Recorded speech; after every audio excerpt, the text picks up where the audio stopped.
Saya anggap pembahasan wudhu sudah selesai. Kita masuk langsung ke cara memulai salat. Boleh depan? Bismillah. Baik teman-teman, kita fokus sebentar ya. Yang kita bahas itu 3 bagian. Jadi ini dasar dari Quran. Kalau ingin kita berhasil mempelajari apapun dan mendapatkan hasil yang baik dari itu, maka ada 3 aspek. Terkait dengan sholat, kita akan pelajari 1, bacaannya. Kenapa yang dibaca itu ya? 2, gerakannya. Bagaimana gerakannya dibimbing Nabi dan kenapa demikian? Yang ketiga, hikmahnya. Apa pesan mendalam di balik bacaan dan gerakan itu? Baik, ini saya gambarkan sudah wudhu ya. Pelan-pelan. Saya sebelum masuk ke sholat, di pertemuan lalu saya pernah ingatkan kita sudah pernah menyusun saf ya. Sampai terakhir ya. Jadi saf sudah disusun, imam 1, makmum sudah siap, kita mulai dengan sholat. Saya anggap ini sudah mulai menghadap kiblat. Silahkan kita memulai dengan bertakbir. Silahkan. Tahan, berhenti. Oke, 1. Saya minta yang lain. 1 orang lagi. Ayo, siapa saja? Cepat. Boleh, Mas Dun? Boleh di sampingnya, di sini. Silakan, antum tahan ya, nggak apa ya. Baik. Silakan Mas Dun. Bertakbir, tahan di situ. Baik ya. Nah, saya cuma mau tanya, tahu dari mana takbirnya begini? Oke. Baik, kira-kira gini, kira-kira saya tanya. Di antara 2 ini, mana yang benar? Hah? Baik. Yang Mas Dude angkat tangan. Yang satu lagi angkat tangan. Baik, dua-duanya benar, cuman tempatnya kurang tepat. Sopannya kan begitu ya. Dua-duanya benar, cuman tempatnya kurang tepat. Oke, kita ambil argumentasi ilmiahnya dulu. Silakan duduk dulu Mas Dude. Silakan. Nanti saya minta lagi ya, sedikit. Saya ambil argumentasi ilmiahnya dulu. Di Islam itu tidak ada satupun aktivitas kecuali ada dasar pengetahuannya. Apalagi ibadah. Dasar itu yang kita kenal dengan dalil namanya. Ya, untuk alasan argumentatifnya. Oke, sekarang sholat dimulai dengan takbir. Tahu dari mana dibuka dengan takbir? Seperti apa takbirnya? Itu kita bisa lacak. 1, dalam hadis riwayat Al-Bukhari. Al-Bukhari nomor hadis 753, dikuatkan di hadis Muslim nomor hadis 390. Yang mendapat pengajaran dari Nabi, ini ada 2 orang, ini sahabatnya Abu Hurairah namanya.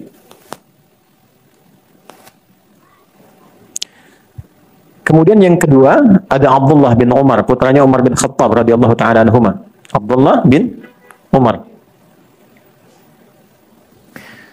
Yang mengalami pendidikan dari nabinya namanya Khalad bin Rafi Az-Zuraiqi. Khalad bin Rafi. Saya ingin tekankan begini, begitu sempurnanya di Islam, ibadah aja ada dasarnya gitu. Nah, itu bisa dilacak dan tokohnya ada. Ini si fulan namanya. Kalau kita cari ketemu itu. Lahirnya kapan, wafatnya kapan, hidupnya bagaimana, itu di Islam demikian. Karena itu yang menjadikan salah satu bukti kebenaran Islam sebagai agama yang benar di sisi Allah, semua apa yang dikerjakan punya dasar yang tersambung kepada Nabi dan Tuhannya. Jelas ya?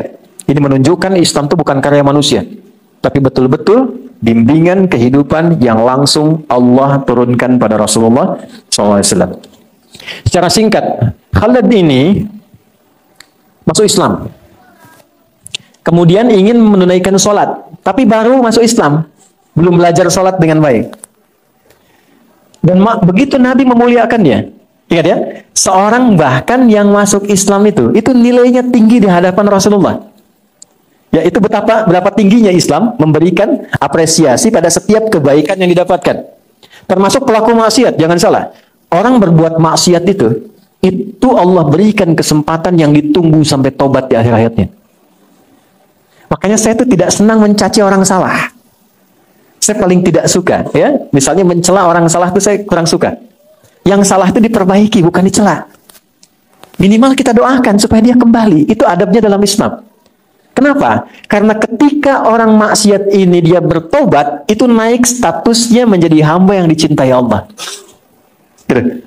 Dan tidak mudah loh melepaskan diri dari maksiat. Ada orang mabuk, jadi kebiasaan, pengen menghilangkan mabuknya, itu nggak mudah. Ketika dia lepas dari sifat mabuknya, itu dihargai tinggi oleh Allah. Perjuangannya itu diapresiasi. Sampai turun ayat, Quran surah kedua, ayat 222. Innallaha yuhibbut tawwabin. Allah sangat mencintai orang taubat. Karena untuk taubat itu butuh perjuangan. Bebas dari riba itu nggak mudah, butuh perjuangan. Ya, orang yang mabuk ingin bebas dari mabuknya butuh perjuangan. Perempuan yang ingin berjilbab butuh perjuangan. Jadi ketika mengenakan itu belum terbiasa dengan jilbabnya, itu di hadapan Allah dicintai hamba itu. Baik, karena itu saya sering katakan, Allah lebih mencintai pelaku maksiat yang gemar bertobat dibandingkan orang soleh yang tidak pernah merasa salah. Bikin status tuh. Live ya, dari Quran itu. Ya, jadi terus berbuat baik. Nah, ini sedangkan orang yang ingin berislam, artinya kan dia meninggalkan semua kebiasaannya untuk mendapatkan yang baru. Makanya hal yang pertama Allah berikan pada orang itu adalah menggugurkan semua kesalahan yang pernah dilakukan sebelumnya dan mengganti jalan kebaikan dengan mencintainya. Makanya kalau sudah dapat itu, jangan sekali-kali ditinggalkan, karena nggak mudah untuk mendapatkannya lagi. Jelas ya? Oke, baik. Saya mau tunjukkan Khalid ini masuk Islam, lalu ingin berubah menjadi lebih baik. Nah ini spiritnya nih. Jadi Muslim itu, ya, untuk menjadi seorang Muslim harus ada komitmen juga menjadi pribadi lebih baik. Itu antarannya. Jadi jangan pernah kita mengatakan Muslim kalau tidak menginginkan diri kita berubah jadi baik. Karena di antara makna Islam itu adalah baik.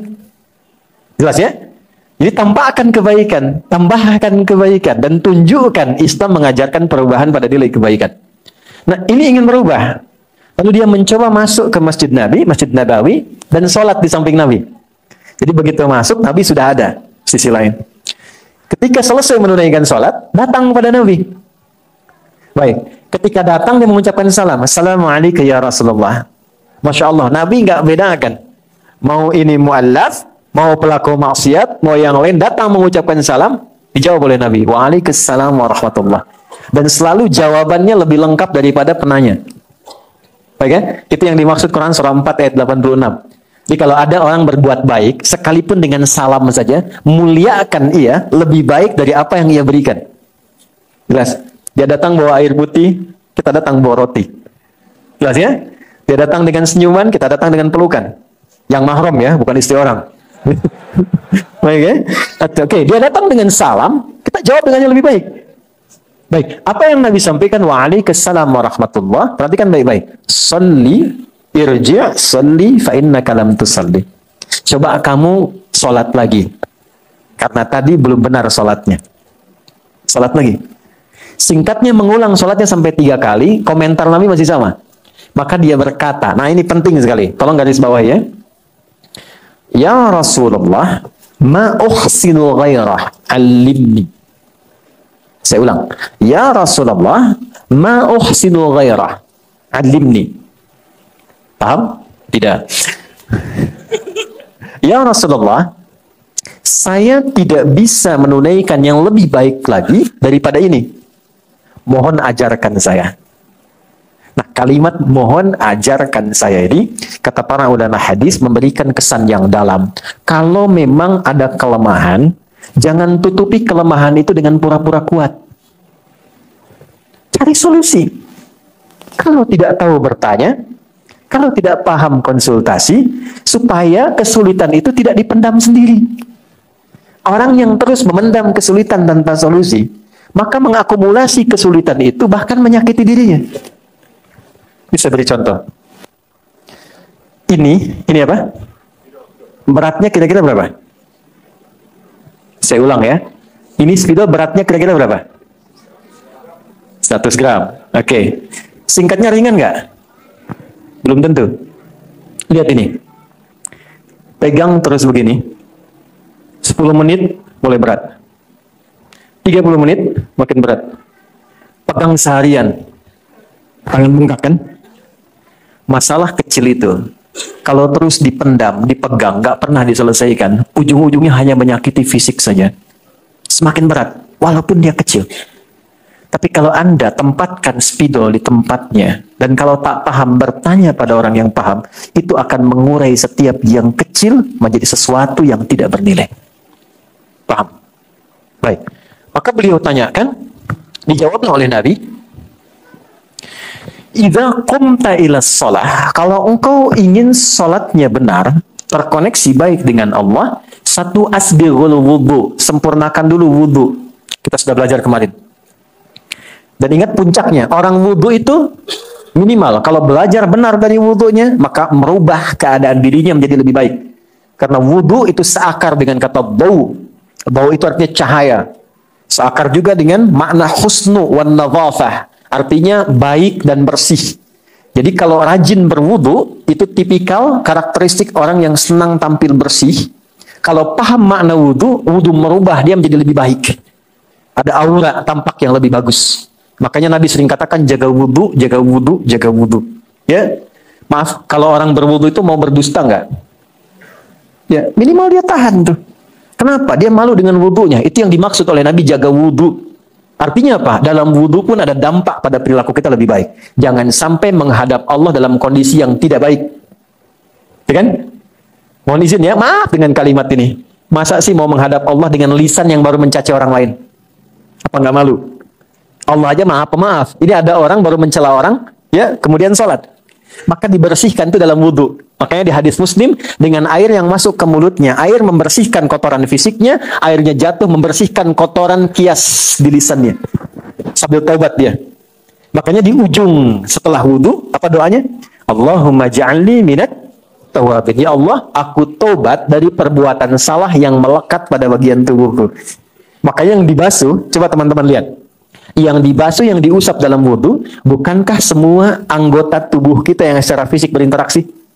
Ya, wajah, mata melihat, mulut bicara, telinga mendengar, pikiran diusap kan? Yang kadang berpikir yang salah, ya kan? Sampai tangan, kenapa tangannya dari sini ke siku, bukan dari siku ke sini? Ya, kan ini yang sering digunakan interaksi. Kalau bikin status kan pakai ini, bukan pakai ini. Ya kan? Tapi sering salah kan nulisnya? Ya, istiwa suami, salah paham kan? Karena tulisan dan karena pikiran kan? Dan itu yang dibersihkan lewat wudu. Nah, setelah bersih itu baru menghadap Allah, barulah kemudian kita bertakbir. Yuk kita mulai bahasannya. Kita masuk pada intinya.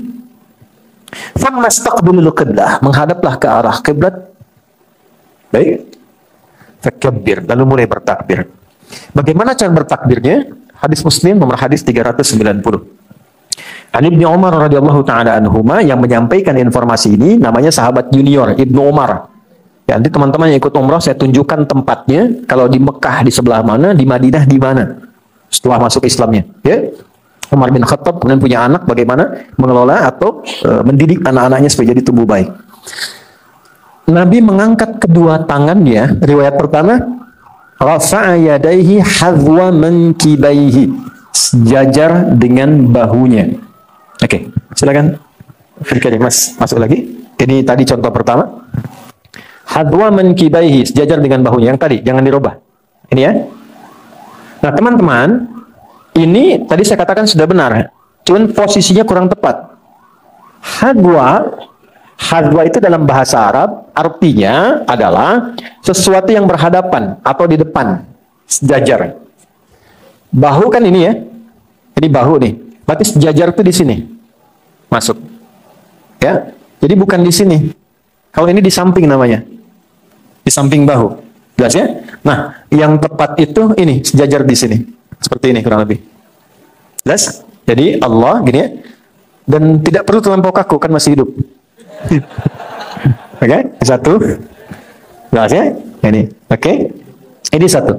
Versi kedua, yang tadi yang Mas Dudi contohkan. Ya, dinaikkan ke atas, yuhadhi udhunaihi, mendekati ke telinganya di sini, agak ke dalam sedikit, agak ke dalam, pelan aja, nggak usah dikakukan, pelan-pelan. Nah, jadi ada yang di sini, baik ya, yang di sini, kenapa berat sebelah nih? Lurus ya, tenang aja, seimbang. Ya, ini ada yang sini naik sedikit, di sini, jelas? Jadi di sini dengan di sini. Dan ini penting dan pasti akan ada perbedaan di setiap kita karena ukuran bahu kan tidak sama. Baik ya. Nah, dan ini penting, pahami posisinya, karena ini akan dibawa saat sujud. Jadi saat sujud ini nggak berubah, tetap seperti ini. Jadi mulai diangkat, Allah, sini, ya kan? Yang pertama. Baik ya, satu di sini, seperti ini. Atau yang kedua, naik sedikit di sini. Jelas? Silahkan mana yang paling nyaman. Ini atau di sini. Paham? Baik, jazakallah khair. Ini satu. Posisinya tadi ya, di sini ya. Baik, silahkan kembali. Jadi di sini, bukan di sini. Di tidak Allah, kan? Baik, tapi di sini. Jelas? Baik, di sini atau ke sini sedikit ke atas. Ini untuk cara. Baik, kenapa tangan diangkat? Apa hikmahnya? Ini ada kitabnya, ada bukunya. Baik ya? Ada kitabnya, ada bukunya. Ini nanti tentang hikmah. Namanya Nadharat fi Ma'anis Shalah. Ya, tentang menggali tentang hikmah-hikmah dan makna dari gerakan dan bacaan salat. Jadi mengangkat begini, ini ada dua makna. Satu, seperti ini gambarannya untuk membuang urusan dunia ke belakang. Buang ke belakang. Jadi maksudnya apa? Kalau akan salat dan ingin khusyuk terkoneksi pada Allah, jangan bawa dunia. Jadi persoalannya, orang mau sholat tapi dunia masih dibawa. Itu yang menyebabkan orang tidak khusyuk. Ya? Jadi lisannya Allahu Akbar, tapi di hatinya masih proyek Hu Akbar. Tuh kan? Handphone Hu Akbar, sendal Hu Akbar, konten Hu Akbar, gitu kan? Ya, itu masih terbawa. Dan akhirnya menyebabkan setan mudah untuk menggoda. Ingat, ada setan khusus yang tugasnya memang menggoda orang sholat. Nanti satu waktu kita belajar ya, kalau sudah selesai ya Mas Dim ya, bikin pelajaran khusus fikih setan. Belum pernah ada kan? Iya, kita hafal malaikat tapi nggak tahu setan. Persis orang mau berangkat, tahu jalan yang mulus tapi nggak tahu di mana lubangnya. Jadi bisa terpleset. Mesti tahu sehingga bisa dihindari. Dari mana taunya kalau sedang digoda? Tahu-tahu basah saja, tahu-tahu salah, tahu-tahu ngambek saja. Nggak tahu bahwa ada setan sudah lebih dulu memprovokasi. Nah, ada 9 jenis setan yang harus diketahui. Salah satunya, setan yang khusus menggoda orang sholat. Artinya, setan rumah ada. Artinya ada setan rumah, ada setan masjid. Setan masjid itu spesial, godain DKM masjid. Nanti ada babnya itu. Makanya orang kalau satu jamaah pergi, yang lain datang. Tapi kalau DKM-nya ribut, orang malas datang. Dan biasanya kalau masjid belum jadi, semangat. Kalau sudah jadi, potensi ribut. Ya? Nah itu ada, kalau nggak paham susah menghindarinya. Nah setan yang menggoda orang sholat namanya khanzab. Ada yang membaca khinzib, ada yang membaca khanzab. Hati-hati, kalau mirip-mirip cepat ganti nama. Ya, ada Awar, ada Dasim, ya perempuannya Dasima. Kemudian ada, nanti kita bahas lain waktu. Ini khanzab. Apa kerjaannya? Begitu tangan diangkat, ini nanti bisa dibuktikan ya. Begitu dimulai sholat tangan diangkat, maka dia mulai bertugas. Fayaqulu syaitanu, di hadisnya Abu Daud, fayaqulu syaitanu, maka dia mulai membisikkan, ditanamkan di pikiran orang sholat itu, udhkur kada, ingat ini ya, ingat itu ya. Anda kalau tidak percaya, sebelum sholat, kita itu siap fokus, gak ingat apa-apa. Maunya sholat aja. Tapi begitu tangan diangkat, Allahu Akbar, yang tak ingin diingat, bisa ingat. Nanti saat zuhur ya, saat zuhur nih, lihat aja nanti. Jadi begitu takbir Allahu Akbar, ini isi ceramah saya pun akan muncul. Ingat ya, setan ya. Nanti, itu bukan saya, setan itu. Ya. Itu muncul, nggak percaya silakan. Nggak diundang, datang sendiri. Ya, maka ketika mulai mengangkat seperti ini, kalau banyak yang dibawa, nggak tuntas dulu, nggak dibuang ke belakang, maka yang diolah oleh setan itu lebih banyak, lebih beragam. Karena itu yang pertama dilakukan, buang urusan dunia ke belakang. Kemudian pasrahkan diri kepada Allah. Orang kalau ditangkap dan ditodong senjata menyerah, bukankah seperti ini? Bukankah ini tanda pasrah? Ya kan? Maka ulama memberikan penafsiran, mengangkat ini pun sebagai tanda kepasrahan kepada Allah. Menunjukkan kita tawakal dalam kehidupan. Itulah sebabnya kenapa lafaznya Allahu Akbar, bukan yang lain. Nama Allah kan banyak. Tapi belum pernah ada orang sholat Allahur Rahman, Allahur Rahim, Allahul Quddus. Kenapa cuma satu Allahu Akbar? Makna pertamanya, Kita dengan mengangkat tangan seperti ini ingin membuang semua urusan dunia dan terkoneksi untuk mengagungkan Allah saja, tidak ada yang lain. Makanya kalau ingin khusyuk, salah satunya ketika mulai mengangkat dunia kita buang dan jadikan semua yang agung hanya Allah saja, yang lain lepaskan. Mudah bagi Allah mengecilkan apa yang Anda anggap besar. Maaf ya, maaf sekali. Contohnya nih kemarin kan Jumat ya. Itu ada surah khusus namanya surah Jumat. Surah 62. Itu di ayat 11-nya jelas sekali Allah sampaikan. Orang yang tega, kata Allah, menjual imannya untuk dunianya, yang masih sibuk dengan bisnis, dengan proyek, dan dia meninggalkan Jumat. Itu bahasa singkatnya, kata Allah, mudah bagi aku menghancurkan bisnisnya dan mewafatkan dia saat itu juga. Tapi kalau engkau mau datang menunaikan Jumat, mintalah kepadaku, aku buka jaringan dalam Jumat, aku lebarkan duniamu, aku mudahkan rezekimu. Wa idza ra'au tijaratan aw lahwan infaddu ilaiha wa tarakuka qa'imah qul ma 'indallahi khairum minal lahwi wa minat tijarah wallahu khairur raziqin.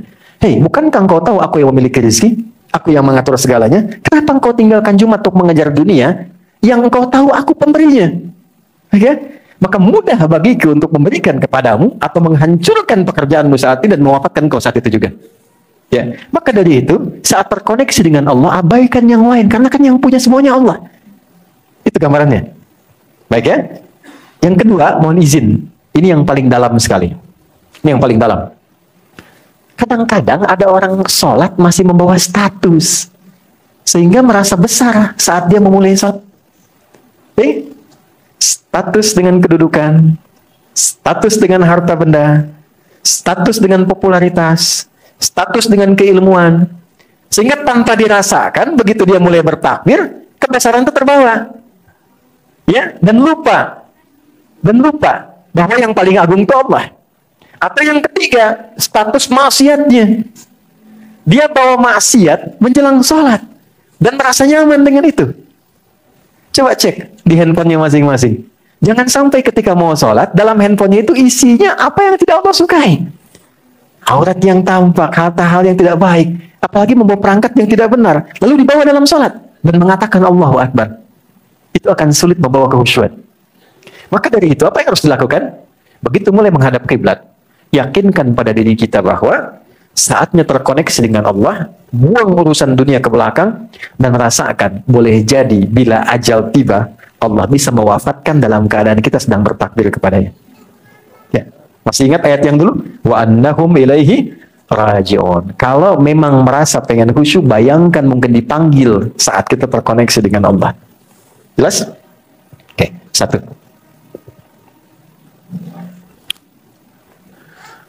Teman-teman sekalian, Anda punya teman. Temannya seringkali menjelek-jelekan Anda. Kemudian yang kedua, berbicara yang tidak baik tentang Anda di belakang. Kemudian menzalimi dalam segala bentuk yang memang salah. Tiba kemudian, dia meminta bantuan Anda sedang butuh, pinjam uang 10 juta misalnya. Diberi nggak? Hah? Kadang-kadang salam aja belum tentu dibalas kan? Ya? Padahal hukumnya kan dijawab ya. Ya, bertemu aja belum tentu mau kan? Kenapa? Karena banyak kesalahan yang dia perbuat. Tapi kalau dia datang untuk meminta maaf, diterima nggak? Oke, lihat sini. Bismillah. Ini ada gelas. Cawannya terbuka. Sepanjang terbuka, Anda bisa masukkan apapun. Ada kopi, susu, air, dan sebagainya. Tapi kalau kita tutup begini, dan penutupnya begitu pekat, tuh, bukan tisu, yang masih bisa ditembus. Kita mau masukkan apapun sulit. Bukankah saat sholat tadi kita ingin terkoneksi dengan Allah supaya minta apapun? Ya kan? Kita minta disehatkan, minta diberikan kesuksesan, rezeki yang melimpah, masalah dihilangkan, ya kan? Kenapa ada sebagian orang yang sholat ketika meminta nggak terkabul? Padahal orang dulu baru nyebut sudah diberikan. Orang dulu minta dikasih. Bahkan selesai sholat dapat. Kenapa? Dalam kondisi kita meminta, kita nggak mendapatkan apa yang dimohonkan itu. Boleh jadi, apa yang disampaikan Nabi itu hadir dalam kehidupan sementara orang. Saya nggak menyebut kita, saya menjauhkan kata itu dari kita semua. Ada orang yang datang kepada Allah itu dengan maksiat yang dibawa, tapi belum ditobati. Jelas? Maka apa kata Nabi? Thumma dzakara rajulan, Nabi mengisahkan seorang lelaki. Yudilus safara asy'atha aghbara. Dia menempuh perjalanan panjang sampai berdebu, capek, jauh jalannya. Yamuddu yadayhi ilas sama, dia ingin berdoa. Kalau ini digambarkannya datang ke Mekah lah, mau doa, kan? Begitu sampai tiba ke tujuannya, apa yang terjadi? Kata Nabi, komen pertamanya. Ingat, kalau Nabi sudah komen, maka kita apa yang harus dilakukan? Tinggal like, subscribe. Like, share, and subscribe. Apa komen Nabi? Anna yustajabu lidzalik, mat'amu haram, mashrabu haram, malbasu haram, wa ghudhiya bi haram. Bagaimana doanya bisa tembus sementara makanannya haram, minumannya haram, pakaiannya haram, perangkat hidupnya haram. Ternyata bukan Allah nggak mau kabulkan. Begitu mau dikasih, mental. Karena ada sekat. Itulah sebabnya, kenapa sebelum kita minta banyak dalam sholat, minta sehat, minta rizki, minta rahmat, minta segala hal, kenapa dimulai saat takbir dengan memohon doa taubat terlebih dahulu? Di pembuka awal. Pembuka awal yang mengawali sesuatu dari mulai asalnya, itu dalam bahasa Arab disebut dengan iftitah. Kalau pendek, kalau agak panjang disebut dengan istiftah. Itulah sebabnya kenapa kita saat takbir langsung membaca doa iftitah atau istiftah untuk membuka semua sekat-sekat yang kurang baik yang selama ini Allah nilai kurang bagus, sehingga setelah terbuka kita bisa minta apapun yang dimohonkan kepada Allah. Ada 9 jenis doanya, dari mulai yang pendek sampai yang panjang. Kalau pendek namanya iftitah, kalau panjang namanya istiftah, atau kadang untuk mewakili keduanya, baik itu pendek ataupun panjang. Oke, teman-teman biasa baca doa apa? Gak apa-apa. Iftitah. Allahumma ba'id baini wa baina khataaya kama ba'adta baina al-masyriqi wal maghrib. Ada yang baca Allahu akbar kabira, alhamdulillahi katsira, ada? Ada yang baca wajjahtu wajhiya alladzi fatara as-samawati wal ardh, ada? Baik. Pertanyaannya, tahu nggak maksudnya apa? Paham nggak gitu? Kita baca tanpa paham, dapat pahala dan gugur kewajiban, mengangkat kewajiban. Tapi kalau kita baca paham artinya, maka pemahaman itu memberikan dampak pada jiwa kita, sehingga menggugurkan dosa-dosa yang pernah kita lakukan dan merubah kita menjadi semakin lebih baik. Saya ambil contoh. Baik, 3 tadi saya bahas dengan cepat. 1. Allahumma ba'id baini wa baina khataayaya kama ba'adta baina al-masyriqi wal maghrib. Allahumma naqqini minal khataaya kama yunaqqa thawbul abyadu minan danas. Allahumma ighsilhu bil ma'i wal thalji wal barad. Baik, teman-teman, kalau ada orang berbuat salah, perbuatannya disebut dengan akhta'a. Oke? Kesalahannya disebut dengan khati'ah. Kalau banyak, maka disebut khotoy. Itu yang banyak salahnya. Khotoya. Gini. Khotoya. Yang banyak salahnya. Oke? Kalau saya mengaku, saya ini banyak salah, maka tambahkan ya kecil di ujungnya. Khotoya. Ya. Gini. Artinya, saya mengaku banyak salah. Saya mau tanya, siapa matanya yang tidak pernah berbuat salah dalam memandang? Ada? Oke. Dari tadi pagi bangun sampai sekarang, pernah nggak salah lihat? Barusan masuknya udah salah lihat ya? Huh? Oke. Pernah nggak telinga itu berbuat salah dengar? Baik. Sampai ke ujung kaki, selalu pernah salah kan? Baik ya? Artinya, kesalahan yang dilakukan itu tidak 1, 2, mungkin banyak. Ini yang datang ke sini pun, saya ingin tanyakan, dengan orang tuanya baik tidak? Ada masalah nggak? Dengan pasangannya, dengan anaknya, dengan kerabatnya. Puncaknya dengan Allah. Tidak ada satupun manusia yang bebas dari salah. Semua pasti pernah berbuat salah. Tapi indahnya Allah, dipanggillah setiap hari 5 kali untuk memperbaiki kesalahannya. Jadi tidak mungkin orang jadi baik kalau tidak ada salah. Kesalahan itu dihadirkan untuk belajar supaya jadi lebih baik. Sama, saya kadang suka heran.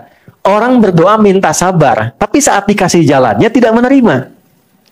Saya tanya ya, kalau Anda minta sabar sama Allah, dikasih oleh Allah sabar atau dikasih ujian? Pasti diberi ujian supaya merasakan kesabaran itu. Sebab kalau dikasih sabar langsung nggak mungkin. Lihat. Coba lihat, Bapak Paula berdoa, ya Allah berikan aku kesabaran. Terus nggak ada hujan, nggak ada angin, Mas Baim pulang ke rumah, nggak ada apapun. Sabar ya sayang. Kira-kira bagaimana responnya? Kamu sehat nih? Karena nggak ada apapun. Kalau Anda mengharapkan sabar, Anda pasti diberikan masalah. Kalau orang berharap kesuksesan, apakah langsung dikirimkan harta? Tidak. Kan diberikan pekerjaan. Kalau orang berharap kebahagiaan, nggak akan diturunkan langsung. Pasti diberikan jalan untuk saling mencintai, baru bahagia. Sama persis, kalau orang ingin jadi baik, maka Allah turunkan ujian yang menguji dia supaya belajar dari kesalahan, supaya jadi baik. Karena itulah orang kalau saat akan sholat, pasti punya salah yang dibawa. Maka bayangkan sebelum sholat, mata itu salah memandang, mungkin. Boleh jadi sebelum sholat kepada anak salah melihat. Ini share ya. Apa yang saya biasakan. Mungkin kalau bermanfaat silahkan ambil. Kalau tidak Anda boleh tinggalkan. Saya itu pribadi yang menata diri untuk tidak pernah bisa marah pada anak-anak. Tidak bisa marah. Sederhana. Anak kalau belum balik, Allah menilainya itu tetap dengan kekanak-kanakannya. Nggak ada hisab. Jadi kalau dia salah, itu nggak dihisab oleh Allah karena masih anak-anak. Jelas? Jadi saya itu kalau mau marah sama anak, saya tarik lagi, saya berkata, ya Allah, masa saya yang dihisab mau marah kepada anak yang tidak dihisab? Yang salahnya nggak dianggap. Tapi yang paling tidak adil kadang-kadang, ketika anak-anak itu sudah menyiapkan yang terbaik untuk menyambut ayahnya pulang, lalu datanglah Anda membawa wajah emosi kepadanya. Yang anak itu bahkan nggak tahu apa yang didapatkan oleh bapaknya. Anak di rumah itu nunggu Anda sebagai ayah, bukan sebagai pejabat. Saya seumur-umur pulang ke rumah, nggak pernah disebut ustaz gitu. Nggak ada anak-anak nunggu saya pulang datang ke rumah. Syekh gitu, nggak ada. Ustaz. Mereka ingin ayahnya. Oh ya. Kalau Anda lihat tas saya, itu saya selalu simpan kertas dan saya selalu jaga.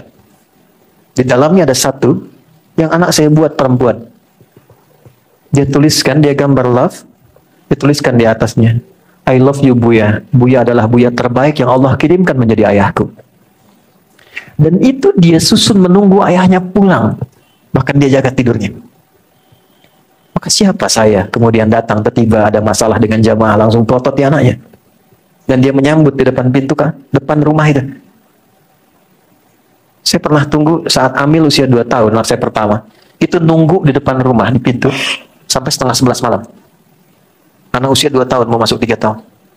Karena diceritakan ibunya tentang bagaimana pekerjaan kita di luar. Dia tunggu, hanya ingin melihat. Begitu saya datang, senangnya luar biasa. Main bola yuk, ayo. Main bola. Main kuda-kudaan yuk, ayo. Saya jadi kuda. Ayo 11. Tapi kadang saat kita mau sholat, itu oleh Allah ditunggu tuh. Salah apa dengan wajah terhadap pasangan, istri ke suami, ke ayah, ke ibu, ke teman-teman. Maka itu dibawa. Karena itulah ketika kita memulai takbir, kadang-kadang mohon maaf, ada hijab yang menyekat doa tidak terjawab. Bukan karena ketaatan kita dekat dengan Allah. Mungkin masalahnya dengan orang sekitaran kita. Bukankah ridho ibu bagian dari ridhonya Allah? Ridho orang tua. Makanya Anda pun yang muslim, tapi orang tua belum masuk Islam, itu di Islam tuh nggak boleh mengecewakan orang tua. Tidak boleh kemudian menzalimi orang tua. Menyakiti itu nggak boleh. Quran surah 31 ya di ayat ke-15. Kalaupun ada perbedaan agama, anak dengan orang tua, wa in jahadaka ala an tusyrika bi ma laysa laka bihi ilmun fala tuti'huma. Kalau orang tua memaksa untuk kembali kepada keyakinan asalnya sebelum masuk Islam, maka silahkan tolak dengan lembut, jangan sakiti. Wasahibuhuma fid dunya ma'rufa. Tapi jangan sampai perbedaan keyakinan itu menghambat engkau untuk berbakti kepada ayah ibumu. Dalam urusan dunia tetap disayang. Ibu kalau lelah pijiti, ayah senyumi, ada hasil kirimkan. Itu indahnya Islam. Indahnya Islam. Nah, karena itulah kadang-kadang yang menghambat ridha Allah turun di pekerjaan, di kelancaran, di proyek. Mungkin bukan karena Anda kurang tahajud. Bukan karena kurang baca Quran. Boleh jadi ada hak sementara orang sekitaran kita yang masih tertahan. Maka kita katakanlah, Allahumma ba'id baini wa baina khotoya. Ya. Nah, cara menerjemahkannya, terjemahkan di kalimat ini dulu. Ya Allah, hamba mengaku hamba banyak salahnya. Kan kesalahan itu. Hamba mengaku hamba banyak salahnya. Dan hamba pun menyadari, Engkau yang tidak terbatas maafnya. Maka mohon jauhkan antara aku dengan kesalahan yang pernah aku perbuat sejauh-jauhnya. Aku nggak mau lihat lagi sampai dengan ke akhirat. Jauhkan seperti timur dan barat yang nggak pernah menyatu. Karena saat itu tidak ditaubati, di akhirat ditampakkan. Wa may ya'mal mithqala dzarratin khairan yarah, wa may ya'mal mithqala dzarratin syarran yarah. Sehebat apapun sekarang ditutup, itu kalau nggak diselesaikan diungkap di akhirat. Maka kita memohon, ya Allah jangan diungkap, karena yang tahu makin banyak. Maka kita buka dulu, sadari dulu. Ini kalau kita baca sampai sini aja, sholat mengajarkan kita menjadi pribadi yang baik. Itu poinnya. Ya Allah, kalau berat itu dihapuskan, maka bersihkan. Ya Allah, mohon hapuskan sekalipun menggunakan air yang dingin. Seperti kotoran dibersihkan dari noda. Kama yunaqqa thawbul abyadu minad danas. Sampai di sini, kalau kita betul-betul sadar, evaluasi ujung kepala sampai ujung kaki. Ya, dapatkan ke telinga, terus ke tangan, sampai ke ujung kaki. Kalau sudah merasa nyaman, tenang, enak, baru kemudian angkat. Bukankah itu sambil bersedekap kan? Ya kan? Baca itu sambil sedekap kan? Baik, ya. Sekarang kita masuk bagian selanjutnya. Gimana cara bersedekap? Boleh dibantu? Siapa? Gantian. Sebaim, sini, sini. Alhamdulillah. Jarang-jarang lihat pakai sarung nih. Kayaknya mau bikin studio syariah ya. Tekelah. Baik. Oke, Mas takbir, tangannya disimpan di mana? Ya, oke. Allah, terus sedekapnya. Oke, tahan sebentar. Oke, ini udah bagus, pelan-pelan sebentar. Pertama, perhatikan teman-teman sekalian, posisinya dulu. Perut mana? Ini perut ya. Perhatikan sini, ini perut. Dada mana? Sini ya. Perhatikan. Di sini, di dada dengan di perut itu ada rongga di sini. Ya, diafragma dia ada rongga. Ya? Baik. Ini yang dimaksud menyimpan tuh di sini. Ini namanya sodr. Sodrun. Ini sodr. Kalau di sini namanya nahar. Nahar. Nahar itu yang dekat ke leher di sini. Teman-teman kalau lihat unta, unta itu kalau disembeli dia tidak dijatuhkan, tapi langsung disembeli itu di naharnya yang dekat ke tenggorokan, ke lehernya di sini. Ya, itu di sini. Makanya inna a'tainakal fasholli lirabbika wanhar. Kalau ini perut namanya. Ya. Nah, dalam hadis meletakkan tangan itu yang dekat ke sahih hadis itu di sodrun, ya, di dadanya, di sini di rongga sini, bukan di sini. Kalau ini Bobmun, ada hadis tersambung ke sahabat Ali bin Abi Thalib di perut, tapi hadisnya dhaif. Oke, yang agak mendekati lebih kuat tuh di sini. Dan ini selaras dengan makna. Oke, nanti saya jelaskan maknanya. Ini namanya apa? Sodrun.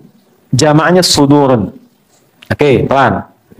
Baik. Yang kedua, yang diletakkan pertama di sini kanan atau kiri? Kiri kan? Oke, kiri kan? Baik. Setelah itu ditutup pakai apa? Kanan. Saya praktekkan dulu caranya ya. Tadi sebentar diangkat begini. Lalu di sini, ini ada 3 cara. 1, yang telapak kanan menutup punggung yang kiri begini, pas. Ya, begini. Oke. Kedua, yang telapak yang kanan menggenggam pergelangan di sini. Kalau mau lebih detail, ini 2 jemari ke sini, begini. Ini digenggam. Tapi langsung ya, nggak usah diotak-atik. Allah. Nah, langsung ya, begini. Oke. Yang ketiga, lewat sedikit side ke sini. Di sini. Tapi tidak sampai ke sini. Awas, subuh di puncak sampai sini ya. Ya, jadi nggak sampai sini. Bahkan ini yang tidak diinginkan oleh Nabi. Ya, jangan sholat seperti orang sombong dalam bersedekap, kata Nabi. Ini kiasan. Karena orang Arab tuh banyak pengusaha, pedagang, kalau sedang ngamatin proyek kan begini. Ya, makanya cukup sampai di sini. Letaknya di sini. Tidak di sini, lemah hadisnya, dan tidak di sini. Ini nggak ada hadisnya. ada riwayat menunjukkan yang di sini terkait dengan masa perang. Ya, karena pedangnya lokasinya di situ. Makanya nanti dalam profesi yang di militer, dalam konteks sedang diutus misalnya perjuangan, itu boleh meletakkan tangannya dekat dengan senjatanya. Boleh begini. Jelas ya? Baik, silakan duduk sini dulu. Nggak usah jauh. Baik, kan kalau dekat dengan papan tulis bisa ngapus, bisa nulis kan? Terus sini. Oke, saya masuk ke mananya. Kenapa letaknya di sini? Oke, kenapa kiri duluan? Kenapa ditutup kanan duluan? Ini ada asalnya. Jadi semula sholat itu tidak bersedekap. Asalnya begini.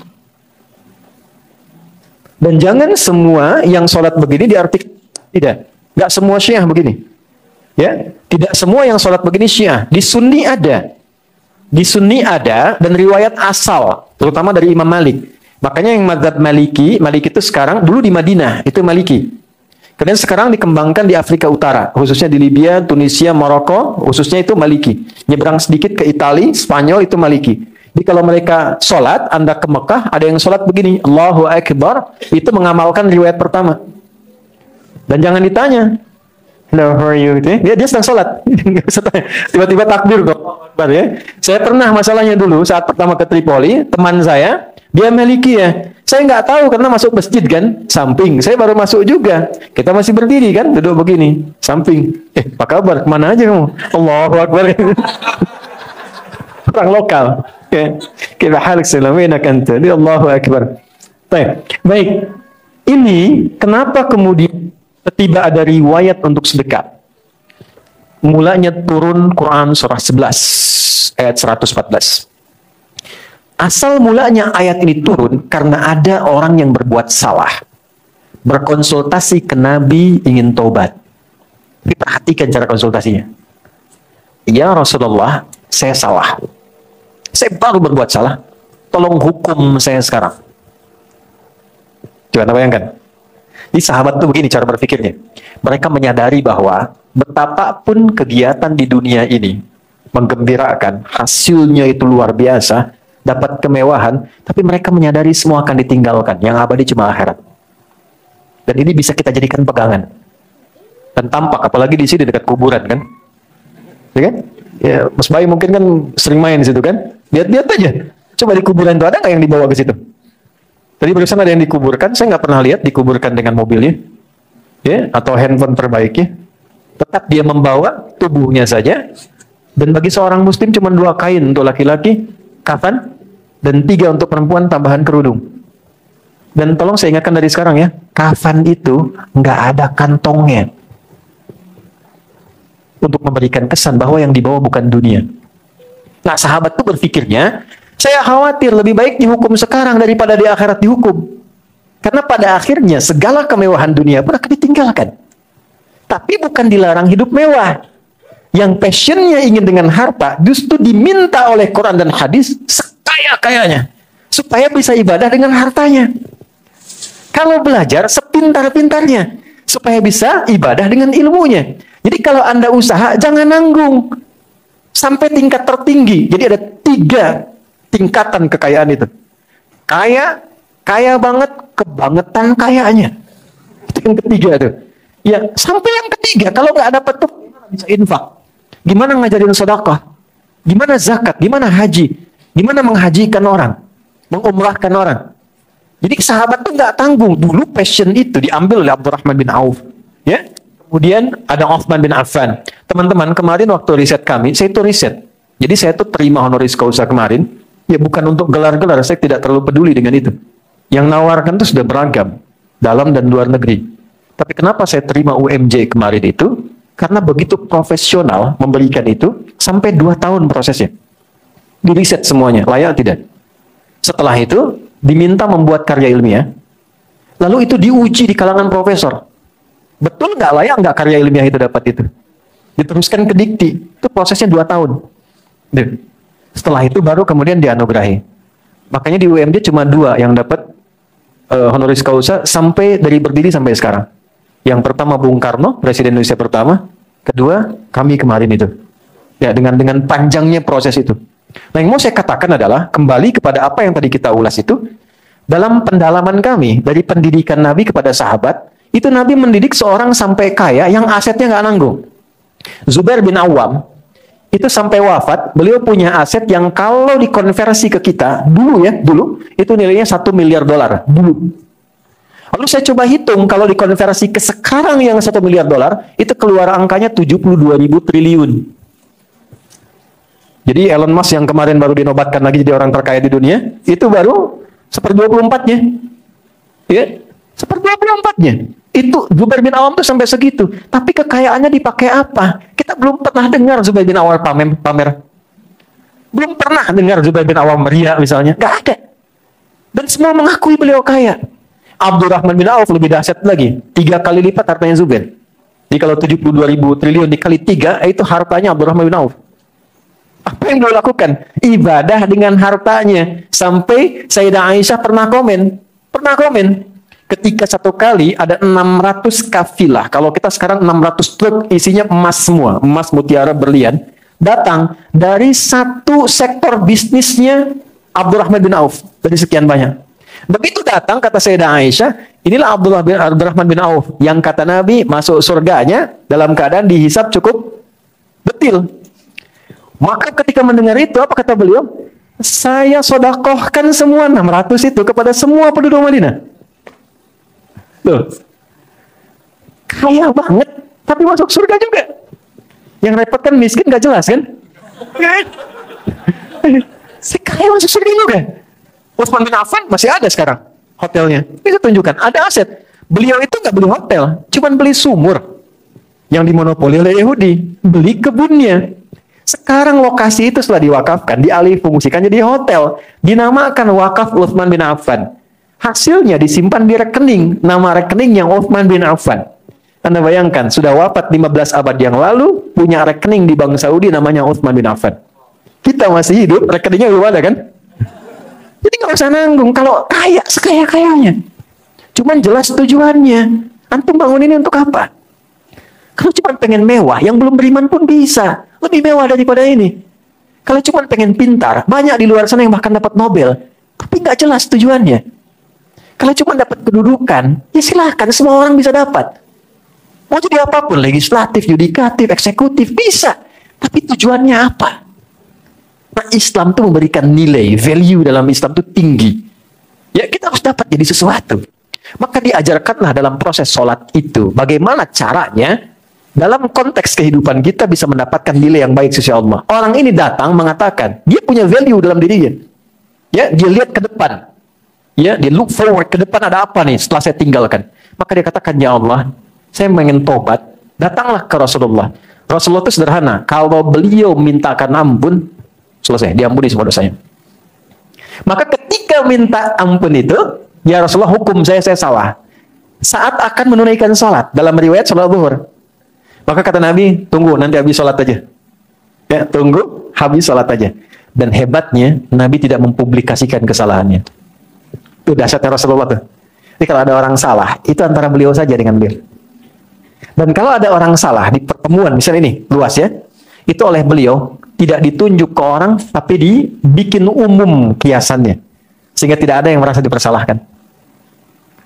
Nabi sedang Jumat, datang seorang namanya Sulek dari Gotofan, dikenal dengan Sulek al-Gotofani.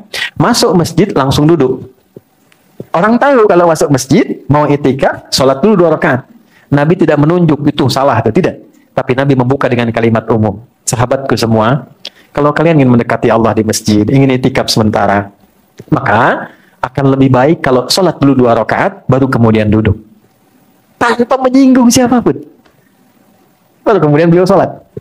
Anda bayangkan ya, Nabi, Rasul, dekat dengan Allah, tingkat takwa tertinggi, cara memperbaikinya luar biasa. Siapa kita? Bukan Nabi, bukan Rasul, nggak jelas surganya, ya kan? Hisabnya juga masih menegangkan. Kenapa antar pasangan masih saling menyakiti? Kenapa menzalimi kepada orang tua, anak, teman, dan sebagainya? Tunggu sebentar, sholat dulu. Saat sholat telah turun Quran surah 11, ayat 114. Aqimis sholata, tarafain nahar, wa zulafan minal lail. Ini ayatnya, ini syahidnya. Innal hasanati yudhibnas sayyi'at. Lakukan salat, jaga dengan baik. Waktunya dari subuh sampai dengan isya. Bila benar salat, dilakukan, dia bisa menggugurkan kesalahan-kesalahan yang pernah dilakukan. Kesalahan kecil maksudnya. Tapi yang paling indah tuh ini, lihat ujungnya. Tidak ada hamba-Ku satupun yang tidak pernah berbuat salah. Soalnya Nabi yang terjaga ya. Innal hasanati yudhibnas sayyi'at. Tapi sebaik-baiknya hamba yang ketika dia berbuat salah, dia mau memperbaiki kesalahan itu dengan merubah perilakunya menjadi lebih baik. Menjadi pribadi yang lebih baik. Ayat itu turun untuk memberikan jawaban taubat dari Allah kepada hamba yang tadi, yang dengan ketulusannya dia meminta Nabi untuk menghukumnya. Bayangkan. Turun ayat tadi, maka saat turun ayat itu selesai salat, orang itu bilang lagi, ya Rasulullah, hukum saya, salat sudah selesai. Apa kata Nabi? Allah sudah mengampunimu. Ya, kama qala Rasulullah SAW, Allah sudah mengampunimu, maka tidak ada alasan lagi untuk menghukummu. Nah, dari situlah kemudian untuk menggambarkan hikmah ayat itu, mulailah sedekap tangan kanan telapak diletakkan menutup punggung yang kiri begini. Kenapa kiri ditutup duluan dengan yang kanan? Kiri ini gambaran dari sesuatu yang divisualisasikan kadang kurang baik. Aliran yang nggak bagus, aliran apa? Kiri. Pemikiran yang nggak bagus, pemikiran apa? Kiri. Ya. Sedangkan kanan digambarkan sesuatu yang baik. Gambarannya apa? Kalau Anda pernah berbuat salah, cepat tutupi kesalahan itu dengan kebaikan.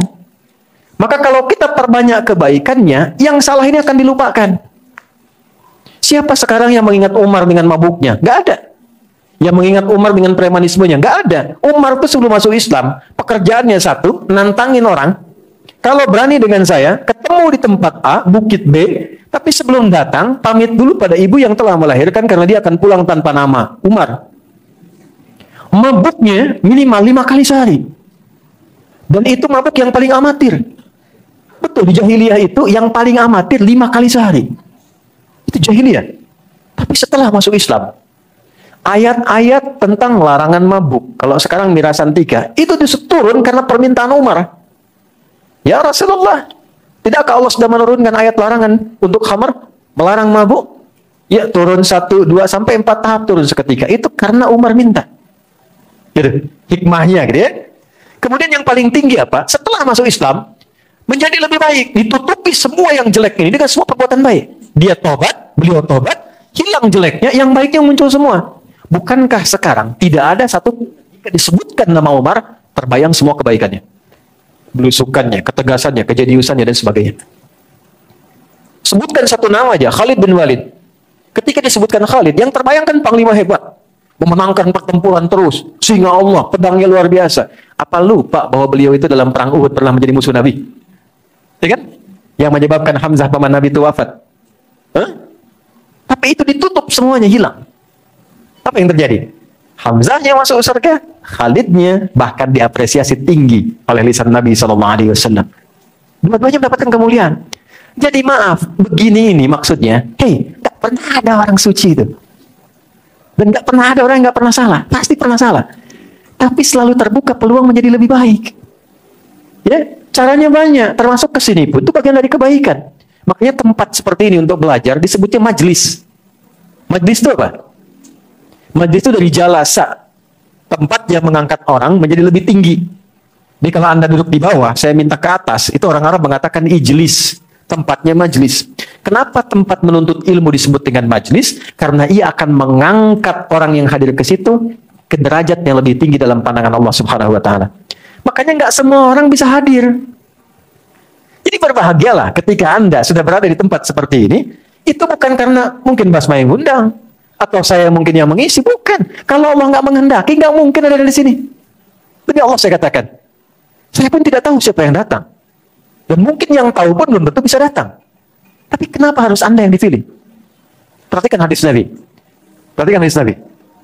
May yuridillahu bihi khairah yufaqihu fiddin. Kalau Allah menginginkan seorang jadi orang baik, maka yang pertama Allah tunjukkan, dibimbing dia untuk datang ke majelis ilmu. Jadi berbahagialah Anda yang terpilih, bukan orang lain. Ini bukan kalimat saya. Tapi kalau Allah sudah datangkan Anda ke sini, duduk di sini, berbaur dengan teman-teman, belum juga menyentuh Anda untuk menjadi baik, maka dengan cara apa lagi Allah menjadikan Anda orang baik? Dan saya pun maksimal mungkin, makanya saya selalu katakan, saya nggak ingin diberi apapun datang ke sini. Supaya saya optimal. Tanyakan pada Mas Dimas, pernahkah saya minta sesuatu? Dari mulai berdiri musyawarah sampai sekarang, nggak pernah saya minta. Uang nggak pernah. Saya datang, bayangkan, saya datang sendiri, ngajar sendiri, nulis sendiri, ngapus sendiri. Pas studi aja baru kemarin-kemarin. Kan?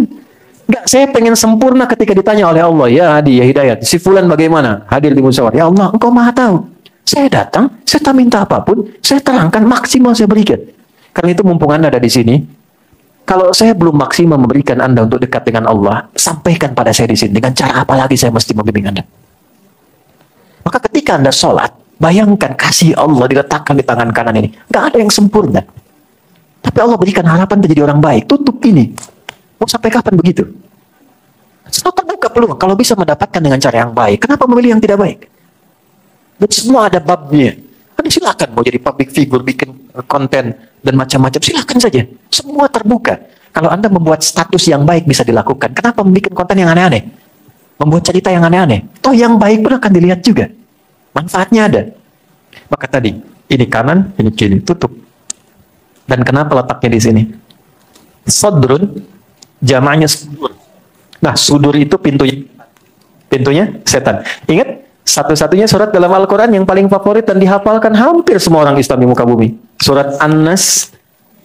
Qul a'udzu birabbil malikin ila min syarril waswasil alladzi yuwaswisu fi sudurin nas.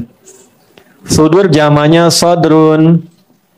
Di dalam sodrun, ini gambarannya. Dalam sodrun, ini sodrun besar, ada tempat namanya kolbun, kolbu. Nah, di dalam kolbu ada nafas jiwa. Dalam nafas ada jiwa takwa, ada nafsu fujur. Wa nafsi wa ma sawaha fa'alhamaha fujuraha wa taqwaha. Quran surah 91 ayat 7 sampai 10. Nah, ini jalan kebaikan yang bisikan malaikat. Ini adalah keburukan, sifat-sifat yang provokasi setan. Nah, malaikat disebutkan 88 kali di Quran, setan disebutkan 88 kali. Karena itu kenapa kita selalu bergolak? Kalau diberikan pilihan itu nggak langsung diambil, kan bergolak kan? Ambil enggak. Gambarkan, azan aja kan kita sudah bergolak dalam hati. Allahu Akbar, Allahu Akbar. Sudah azan ya Allah, gitu kan? La ilaha illallah, baru azan, belum qomat. Ya kan? Itu golakan kan? Nah, itu pertama bisikan dua kebaikan ataupun yang satu keburukan. Yang paling pokok adalah ini adalah tempatnya setan untuk memberikan was-was. Masuknya lewat sini. Ini pintu besarnya. Ini. Makanya sering orang katakan jagalah hati, maksudnya itu. Tempatnya di sini. Nah, sumber yang paling pokok yang menjadikan seseorang berbuat salah sebetulnya bukan faktor eksternal. Faktor utamanya adalah faktor internal, ketidakmampuannya mengelola jiwanya atau hatinya. Maaf ya, sekali lagi. Kalau ada teman lewat kita panggil, lalu dia tidak menoleh, bukan berarti kita simpulkan dia sombong. Ya kan? Boleh jadi mungkin sedang buru-buru, atau mungkin nggak terlalu terdengar, tapi karena tak mampu mengelola perasaan hatinya, setan masuk. Sombong tuh. Kemarin minta tolong sang dipanggil aja nggak nengok. Tuh. Ya kan? Ini yang dimaksud sodrun. Makanya baik-baik menata hati itu dalam berkehidupan memang tidak ada orang yang sempurna, tapi minimal kita bisa menjaga keadaan diri kita sehingga tidak menyimpulkan cepat keburukan pada orang lain. Suami pulang, istri cemberut. Oke? Kalau muncul gejolak hatinya, kita ambil dari fujur nafsu, yang keluar kata-kata. Kenapa cemberut? Emang kenapa? Hah? Nyambung. Tapi kalau kita bisa olah, qad aflaha man zakkaha, lawannya cemberut, senyum. Datang masuk lewat senyuman. Sayang, kok cemberut? Kayaknya kenal nih. Keluarkan hadiah iPhone 14 misalnya, kan? Tapi maaf, tapi itu tidak mudah. Ya, secara teoritis gampang, prakteknya tidak mudah. Itulah sebabnya kenapa ustadz pun kalau ngajar jarang bawa istrinya. Ini live gak? Oh, enggak ya, rekam ya. Oke, itu ya, kurang lebih teman-teman sekalian. Ini letaknya di sini. Jadi kalau sudah diletakkan di sini, tutup. rasakan bahwa mungkin datang membawa kesalahan, segera tutup. Lalu istighfar, bacakan doa tadi, atau kita katakan Allahu Akbar katsira, walhamdulillah katsira, wa subhanallahi bukratan wa asli. Ya Allah, Engkau agungkan. Engkau aku agungkan. Dan maaf, boleh jadi ya Allah aku sholat ini membawa keagungan, sombong terhadap orang lain, angkuh dengan kawan, merasa yang paling tinggi. Tobat kita. Alhamdulillahi katsira, terima kasih ya Allah berikan banyak sekali kebaikan-kebaikan kepada aku. Rizki, kedamaian, ketentraman. Ada seorang kakek di Saudi kemarin, baru-baru kemarin, pengap, dibawa ke rumah sakit. Ini kisah nyata. Langsung ditangani, kasih oksigen. 24 jam sehat lagi. Alhamdulillah penanganannya bagus. Lalu muncul tagihan yang kalau dirupiahkan kurang lebih 2,4 juta. Tiba kemudian kakek ini menangis di hadapan dokternya. Nangis lama gitu kan.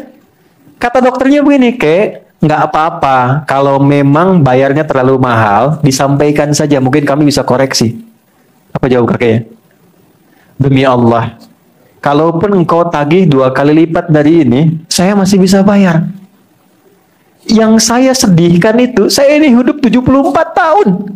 Baru dikasih pengap oleh Allah selama beberapa jam, mesti keluar 2,4 juta. Maka berapa banyak biaya yang harus saya berikan dan saya keluarkan selama 74 tahun ini? Ya, 74 tahun berapa nilai anugerah yang Allah berikan kepadaku? Yang kalau harus dibayar, berapa banyak aku harus keluarkan?" Maka beliau menangisi dirinya yang menghukumi takut belum bersyukur dari nikmat oksigen yang Allah berikan kepadanya. Itu maksudnya. Ya, kadang-kadang seringkali ada orang meminta lebih banyak dari luar yang apa belum dia dapatkan, tapi lupa mensyukuri apa yang telah Allah berikan. Dapat sepeda, minta apa? Motor. Padahal sepeda pun belum pernah dipakai ke masjid untuk sholat. Nah, itu dihisab. Ya? Dan itu minta motor. Allah tahan dulu tuh, sepekan 2 pekan, jangan dulu beli motor. Maksudnya pakai dulu ibadah. Masih nekat, ya Allah motor, ya Allah. Kasih motor. Belum dipakai untuk ibadah, belum nganterin anak, baru dipakai mejeng-mejeng. Sudah minta mobil. Hah? Nah, itu dihisab. Coba buka pakaian di rumah tuh. Lihat, mana yang belum pernah dipakai ibadah. Jangan sampai ada satu dihisab, belum pernah dipakai ibadah. Itu ringan tapi dalam. Ringan tapi dalam. Oke ya? Jadi ini. Kemudian setelah itu, terakhir saya tutup. Nah, doa yang terakhir ini yang biasa dibaca sahabat Ali bin Abi Thalib. Kalau Allahumma ba'id sahabat Abu Hurairah, Allahu Akbar kabira, itu dibaca sahabat dan malaikat langsung turun untuk mencatat. Rebutan pengen dengar. Saking indahnya bacaan itu. Allahu Akbar kabira, alhamdulillahi katsira, wa subhanallahi bukratan wa asila. Itu nilainya tinggi sekali bacaan itu. Dan itu satu doa. Kadang kita gabungkan dengan yang kedua, wajjahtu wajhiya lilladzi fataras samawati wal arda hanifan muslima wa ma ana minal inna salati wa nusuki wa mahyaya la lillahi rabbil alamin la syarika lahu bidzalika umirtu wa ana minal muslimin wa ana awwalul muslimin. Itu doa yang biasa dibacakan sahabat Ali bin Abi Thalib, khususnya dalam salat malam, dalam kesempatan malam. Kenapa malam? Karena inti doanya ketika dibaca malam itu lebih meresap ke jiwa. Jadi kalau teman-teman baca salat isya, tahajud, yang lain pun boleh dibaca. Tapi kalau baca yang ini, itu yang dibiasakan sahabat Ali bin Abi Thalib. Perhatikan baik-baik. Wajjahtu wajhiya lilladzi fataras samawati wal ard. Ya Allah, aku hadapkan secara total kepatuhan diriku kepada Engkau, penguasa langit dan bumi. Inna salati wa nusuki. Kalau aku selama ini sholat, aku ibadah. Wa mahyaya, aku berkehidupan, beraktivitas dengan keluarga, dengan masyarakat. Wa mamati, atau Engkau wafatkan aku di detik ini saat sholat. Lillahi rabbil alamin. Aku pasrah, aku ikhlas, aku tunduk pada ketentuan. Jadi biasanya kalau teman-teman bangun malam, kita bangun, kan ke hati lebih dalam bacaannya, lebih terasa ke jiwa ya. Yang dimaksud surat Al-Muzammil ayat ke-6. Inna nasyi'atal laili hiya asyaddu wat'a wa aqwamu qila. Jadi kalau berdoa malam itu dengan siang agak beda. Malam lebih khusyuk. Siang karena masih kerja banyak pikiran. Malam lebih teduh. Makanya malam lebih enak untuk kontemplasi. Untuk merenung, evaluasi diri itu malam. Nanti saya tutup dengan kontemplasi dalam keluarga. Kalau bisa dilakukan, demi Allah saya katakan itu selalu tenang dalam kehidupan keluarga. Oke. La syarika lahu wa bidzalika umirtu wa ana minal muslimin. Ya Allah, aku berjanji. Sejak sholat ini, aku akan menjadi muslim yang lebih baik dan tunduk kepadamu sampai aku wafat.